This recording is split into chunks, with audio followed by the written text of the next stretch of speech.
हुज़ूर एक हदीस में ये ज़िक्र है कि जब आपको एक इखलाक के ख़िलाफ़ या मज़हब के ख़िलाफ़ कोई चीज़ नज़र आता है तो अपने हाथों से उसको तब्दील करने की कोशिश करो या ज़ुबान से या दुआ करो।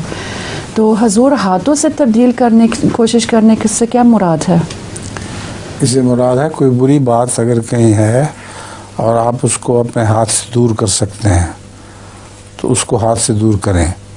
उसका मतलब ये नहीं है कि मारें किसी को, ज़बरदस्ती करें, बल्कि हाथ से कई तरह इंसान इस्लाह कर सकता है।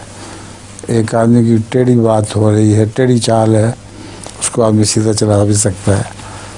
तो और इससे ये मुराद नहीं है जो मौलवी लेते हैं। मौलवी तर्जुमा करते हैं कि हाथ से ठीक करने का मुराद ये है कि ज़बरदस्ती उसको ठीक करो। चुनांचे औरतें जो पर्दा नहीं करती उनके चेहरे पे चपेड़े मारते हैं कि देखो बुरी बात है और हमें रसूल सल्लल्लाहु अलैहि वसल्लम का हुक्म है कि हम हाथ से ठीक करें। ये बिल्कुल दुरुस्त नहीं है कि झूठी तावील है, झूठी तावील की है।